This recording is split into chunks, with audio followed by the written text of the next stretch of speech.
सर्वेभ्यो नमो नमः। कक्षा में उपस्थित सभी सदस्यों का आदर सहित यथायोग्य अभिवादन एवं स्वागत भी। सभी सदस्य अपने अपने इष्ट देव का ध्यान करें। माता गायत्री के मंत्रों का एक बार उच्चारण अवश्य कर ले। साथ ही अपने प्रेरणा के स्रोत एवं अपने गुरुजनों को भी अंतर्मन से अभिवादन कर ले। हम लोगों के द्वारा नियमित रूप से प्रतिदिन कुंडली फलादेश पर आधारित कक्षा आयोजित की जाती है। कुंडली के फलादेश में नक्षत्रों की भी बहुत अहम भूमिका होती है। कुंडली का फलादेश करना यह ज्योतिष शास्त्र के अंतर्गत आता है। ज्योतिष शास्त्र के अंतर्गत ही मुहूर्त शास्त्र भी आता है। हम सबों को यदि ज्योतिष शास्त्र पढ़ते हैं, कुंडली फलादेश पढ़ते हैं, तो कुछ मुहूर्तों के बारे में भी जानकारी होनी चाहिए। हालांकि सभी शास्त्र एक दूसरे के अनुपूरक होते हैं।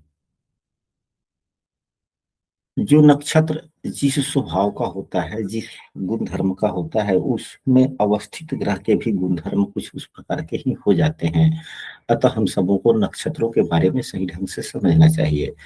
नक्षत्रों का जो वर्गीकरण है, नक्षत्रों का जो वर्गीकरण है, यह 3 प्रकार से किया गया है। जैसा कि आप लोग देख रहे हैं, व्हाइट बोर्ड पर लिखा गया है। एक स्वभाव, दूसरा मुख, तीसरा दृष्टि। स्वभाव के आधार पर नक्षत्रों के स्वभाव के आधार पर नक्षत्रों के 7 प्रकार बतलाए गए हैं। मुख के आधार पर नक्षत्रों के 3 प्रकार, और दृष्टि के आधार पर या नेत्र के आधार पर या लोचन के आधार पर 4 प्रकार के नक्षत्र बतलाए गए हैं। हालांकि नक्षत्रों के लिंग भी होते हैं, स्त्री, पुरुष, नपुंसक। यह भी नक्षत्रों में देखने को मिलते हैं, लिखे गए हैं, शास्त्रों में बतलाए गए हैं। नक्षत्रों में की जातियां भी बतलाई गई है पुस्तकों में। विप्र, क्षत्रिय, वैश्य, शूद्र, शिल्पी, कसाई, चंडाल इत्यादि। आकाशीय स्थिति के आधार पर कि कौन से नक्षत्र किस गोलार्ध में है, उत्तरी गोलार्ध में कौन है, दक्षिणी गोलार्ध में कौन है, यानी कि उत्तरी आकाश और दक्षिणी आकाश। तो हम सब पुस्तकों में तो ढेर सारी बातें बतलाई गई है। हमें पूर्ण ज्ञान के लिए नक्षत्र पर आधारित पुस्तक का अवलोकन करना चाहिए। वैसे सामान्यतः जितने की आवश्यकता पड़ेगी या उपयोग हम लोग करते हैं, या जितना हमें ज्ञान है, उस ज्ञान के आधार पर हम आज की कक्षा में नक्षत्रों के स्वभाव, नक्षत्रों के मुख, ऐसे स्वभाव के आधार पर नक्षत्र कितने प्रकार के हो सकते हैं, क्या किए जा सकते हैं, मुख के आधार पर इसका उपयोग क्या है, दृष्टि के आधार पर इसका उपयोग क्या है। तो सबसे पहले हम लोग चलते हैं स्वभाव के आधार पर, जानने का प्रयास करते हैं कि स्वभाव के आधार पर नक्षत्रों के कौन कौन से क्या होते हैं। तो सबसे पहला ध्रुव नक्षत्र। सबसे पहला ध्रुव नक्षत्र यह स्वभाव में वाले में आता है। इसमें पहला है ध्रुव नक्षत्र। ध्रुव नक्षत्र को हम लोग स्थिर नक्षत्र भी कहते हैं। यह हमें क्या देता है, तो यह हमें अस्थायित्व,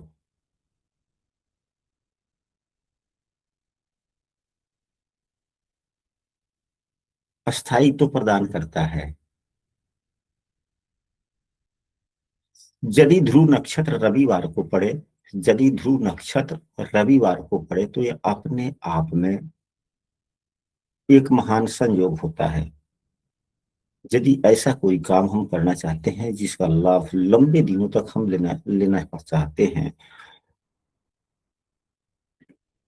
अगर वह नक्षत्र रविवार को ही पड़े, यह सर्वोत्तम माना जाता है। अब यह ध्रुव नक्षत्र कौन कौन है, याद रखना बहुत ही आसान है। इसमें 4 नक्षत्र आते हैं। एक रोहिणी एवं तीनों उत्तरा एवं तीनों उत्तरा। तीनों उत्तरा। तीनों उत्तरा का मतलब हुआ उत्तरा फाल्गुनी, उत्तरा साढ़ा, उत्तरा भाद्रपद। इन नक्षत्रों का जो प्रकृति है स्थायित्व का है, इसमें हम मकान, मंदिर, धर्मशाला, वाटिका लगाना पद ग्रहण करना बड़ा उत्तम माना जाता है। पद ग्रहण करना भी अस्थायित्व वाला काम है। गृह प्रवेश हुआ, बीज बोना हुआ, गणेश जी का पूजा हुआ, आभूषण निर्माण करवाना हुआ था। पहले के जमाने में आभूषण लोग घर पे बनवाता था, निर्माण करवाता था, लेकिन आज के इस जमाने में लोग घर पे कैसे बनवाए, उतना साधन नहीं है। अब बने बनाए लोग लाते हैं। चलिए, भी हुआ। मित्रता, दोस्ती की शुरुआत करना। इन नक्षत्रों में रोहिणी एवं तीनों उत्तरा में यदि हम करते हैं तो यह उत्तम संयोग होता है। अब उसके बाद में चलते हैं, जो दूसरा है नक्षत्र, दूसरा नक्षत्र को चर नक्षत्र कहते हैं। चर नक्षत्र या चर कह लीजिए, या चल नक्षत्र।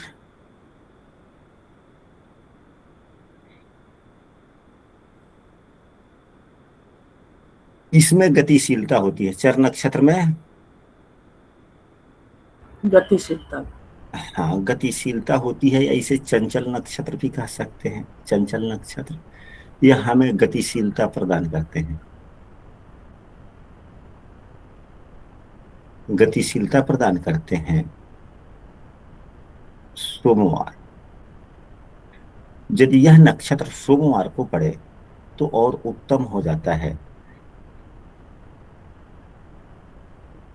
इस काम में हम वैसा कोई भी काम कर सकते हैं जिसमें हम गति चाहते हैं, तेजी चाहते हैं, गति एवं तेजी चाहते हैं। ऐसे नक्षत्रों में प्रणाम पंडित जी।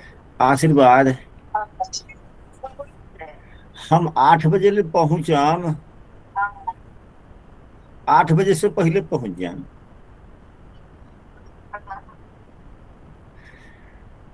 इसमें कुल 5 नक्षत्र होते हैं, कुल 5 नक्षत्र होते हैं। पुनर्वसु, स्वाति, श्रवण, धनिष्ठा एवं शतभिषा। इसे चर नक्षत्र या चंचल नक्षत्र भी कहा जाता है। इस नक्षत्र में हम क्या कर सकते हैं? गुरुदेव, हाँ, पुनर्वसु स्वाति, इसके बाद में तीसरा क्या आप बताए हैं? श्रवण, श्रवण। जी।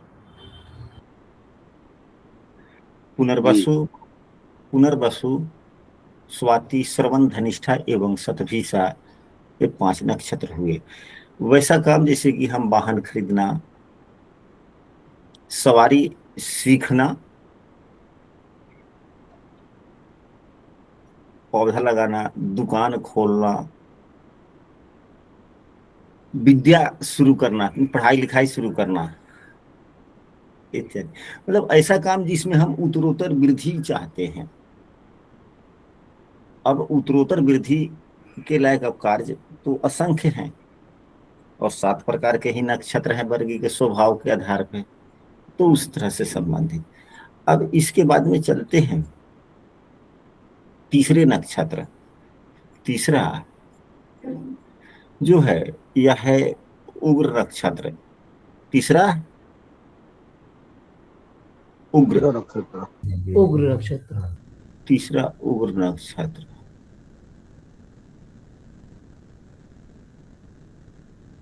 उग्र नक्षत्र का मतलब ये हुआ, यह जलन देते हैं। यदि कोई आपको, यदि आपको कोई उग्रता से बात बोले तो आपके मन में जलन होगी कि नहीं होगी? जी गुरुदेव। उग्रता, यह जलन, जलन देते हैं। उग्र नक्षत्र यह जलन देते हैं। इनका दिन मंगलवार है, इनका दिन मंगलवार। मंगलवार है। यदि उग्र नक्षत्र, यदि उग्र नक्षत्र मंगलवार के दिन को पड़े तो यह उत्तम माने जाते हैं। हमारे जीवन में हर प्रकार के काम की आवश्यकता पड़ती है, जैसे कि अब अग्नि जलाना, मतलब अग्नि जलाने का मतलब नहीं हुआ चिमनी भट्ठी इत्यादि। चिमनी उमनी ईटा उटा पकाता उकाता नहीं है लोग। जी पहली बार में चला। हाँ तो बस चिमनी फुकाए के बाद आ जाए तो वह उग्र नक्षत्र, क्योंकि यह उसी प्रकार का काम। न्यायालय में लोग केस उस करने न जाता है, जी तो वह भी हुआ।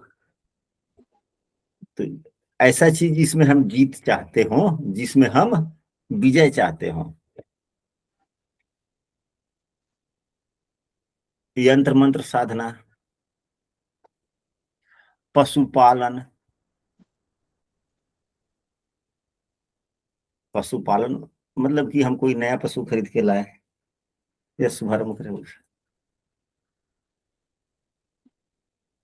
तो यह उत्तम इसमें माने जाते हैं। साथ ही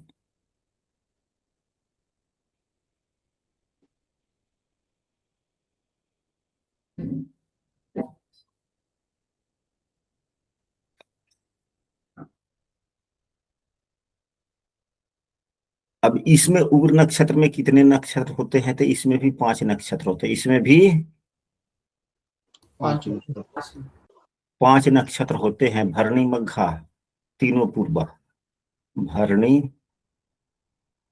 मघा एवं तीनों पूर्वा। पूर्वा। भरणी मघा तीनों पूर्वा। यह हुआ। अब इसके बाद में आता है मिश्र नक्षत्र। मिश्र यानी कि मिश्रित, इसमें हम कुछ भी कर सकते हैं। इसमें हम कुछ भी कर सकते हैं। मिश्र का मतलब ही मिश्रित हो गया ना। जी गुरु जी। जी हाँ, मिश्र नक्षत्र। यह यदि बुधवार के दिन पड़े, यह यदि बुधवार के दिन पड़े तो और उत्तम हो जाता है। यह दो ही, इसमें 2 ही नक्षत्र आते हैं। इसमें 2 ही नक्षत्र आते हैं, कृतिका एवं विशाखा। कृतिका एवं विशाखा।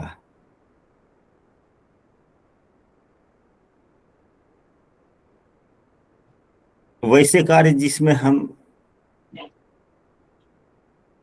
मिश्र नक्षत्र में हम वो काम करते हैं, जैसे ऐसा कार्य करना हो जिसमें हिम्मत की बड़ी, हिम्मत और साहस की काफी आवश्यकता पड़ने वाला, जिसमें हिम्मत साहस की आवश्यकता अधिक पड़ने वाला हो, वैसे कार्यों में हम इन नक्षत्रों में कृतिका विशाखा नक्षत्र बुधवार दिन हो तो उत्तम हो जाता है।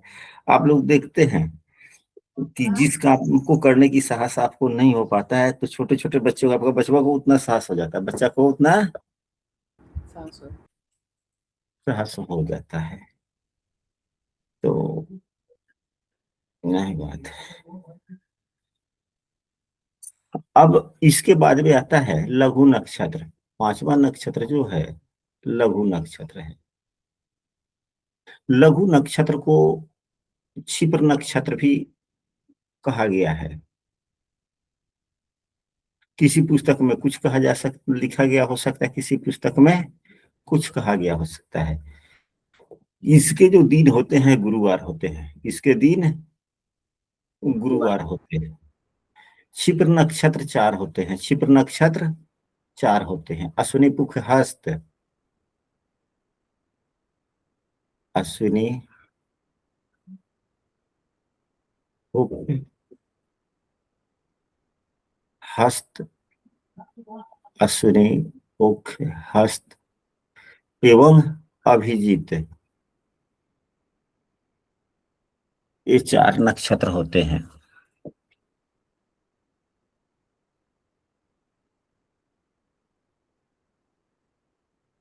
इस क्षिप्र नक्षत्र में हम कौन कौन से कार्य कर सकते हैं, तो जो कार्य हम चर नक्षत्र में करते हैं, जिसमें गतिशीलता हम चाहते हैं, वैसे सभी काम हम क्षिप्र नक्षत्र में भी करते हैं। यानी कि ऐसा कार्य जिसमें हमें गतिशीलता चाहिए, हम वह सभी काम कर सकते हैं। अब छठा नक्षत्र जो होता है वह, इसे मृदु नक्षत्र कहा गया है। छठे नक्षत्र को मृदु नक्षत्र। मृदु नक्षत्र, मृदु नाम से ही है मृदु, तो मृदु का मतलब मुलायम, सौम्य। इसमें भी 4 नक्षत्र हैं, और यदि मृदु नक्षत्र शुक्रवार को पड़े तो और उत्तम हो जाता है, और उत्तम हो जाता है।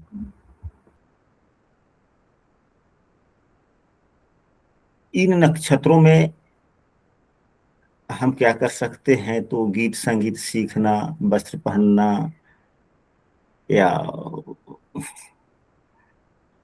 अगर हम गहना उहना खरीद के लाए हैं तो इस गहना पहनने का शुभारंभ करना, अलंकार सज्जा जिसे बोलते हैं, खेल कूद, उत्सव मनाना, गीत सीखना, नृत्य सीखना इत्यादि। इसमें 4 नक्षत्र होते हैं। वह कौन कौन सा होता है, तो मृगीश्रा, चित्रा, मृगीश्रा, चित्रा, अनुराधा एवं रेवती, ये मृदु नक्षत्र हो गए। इसके बाद में 7वां जो नक्षत्र होता है, इसे तीक्ष्ण नक्षत्र कहा गया है। तीक्ष्ण का मतलब होता है नुकीला। तीक्ष्ण का मतलब नुकीला। नुकीला। नुकीला कोई भी वस्तु आपको चुभता है तो क्या होता है, कष्ट देता है ना। जी गुरु जी। तीखापन, कष्ट देने वाला। दारुण नक्षत्र भी इसे कहीं कहीं किसी किसी पुस्तक में कहा गया हो सकता है, दारुण नक्षत्र।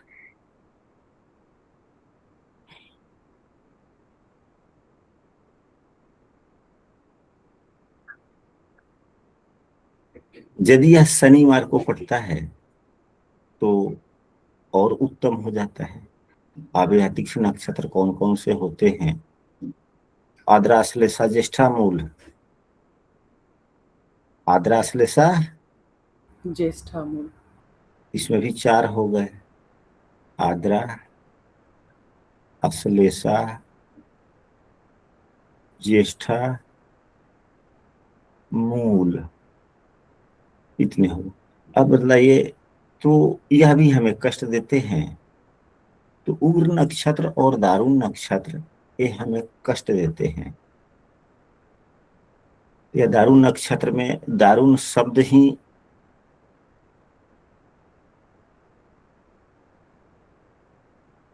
शब्द से पे है।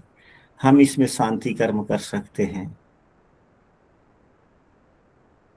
कलह हुआ, दारुण कलह, का अर्थ हुआ दुख देने वाला। दुख देने वाला। दारुण का मतलब दुख देना, नुकीलापन है, पैनापन है। ये जो है ना, ये उग्र नक्षत्र जलन देता है जी और यह कष्ट देता है, यह कष्ट कारक। जी जी।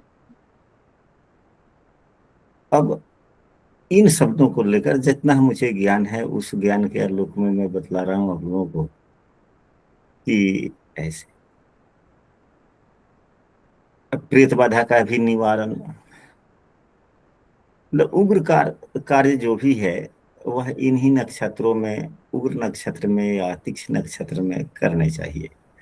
जी तो यह तो स्वभाव के आधार पर हम लोगों ने समझने का प्रयास किया कि कितने प्रकार के नक्षत्र हो सकते हैं, और हम किस नक्षत्र में क्या काम कर सकते हैं, कौन सा नक्षत्र किस दिन हो तो उत्तम होगा। हाँ, चिंतन जी बोला जाए। जी गुरु जी, जो कोई दुख देने वाला होता है उसके निवारण के लिए दारू नक्षत्र का उपयोग किया जाएगा मुहूर्त के लिए। हाँ जी, दारुण नक्षत्र में हम क्या कर सकते हैं, निवारण वाला, शांति वाला इत्यादि काम करते थे, सिद्ध होता है।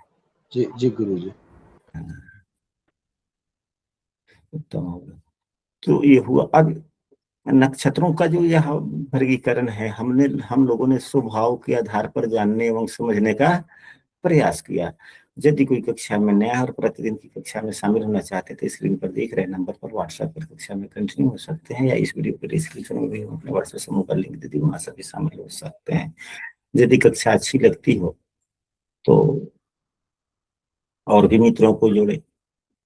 कक्षाएं याददाश्त के आधार पर चलती है। हालांकि कक्षा संचालन से पूर्व व्यक्ति पुस्तक का अवलोकन करता है। आप लोग जब भी वीडियो देखें, कक्षा में बैठे हुए हैं, तो नोट्स बना करके फिर पुस्तक से जरूर देखें कि क्या पुस्तक से मेल खा रहा है, नहीं खा रहा है। हो सकता है कोई एक आध शब्द इधर उधर भी हो सकते हैं, लेकिन संभवतः वैसा तो नहीं होता है। यह हम लोग पढ़ते हैं, विद्यालय में भी जाते हैं। पहले बचपना में पढ़ते थे तो सर जी कुछ भी पढ़ाते थे, फिर कहते थे कि पुस्तक पढ़ो। कहते थे कि नहीं कहते थे? जी। पुस्तक तो हम सबों को पढ़ना ही है। अब इसके बाद में चलते हैं हम लोग मुख के आधार पर नक्षत्रों के वर्गीकरण के बारे में हम लोग समझने का प्रयास करते हैं। गुरुजी कुछ लिखना हो, पुस्तक लिखनी हो तो मृग नक्षत्र यूज करेंगे या फिर हम ये कहते हैं चर नक्षत्र यूज करेंगे? चर नक्षत्र भी कर सकते हैं, मिश्र नक्षत्र में तो कुछ भी कर सकते हैं, बुध का है। अच्छा अच्छा। और ज्यादा शुभ कौन सा? हम मिटाने का प्रयास कर रहे हैं। Pencil, pen, marker, brush, brush, यह भी तो यही हो रहा है।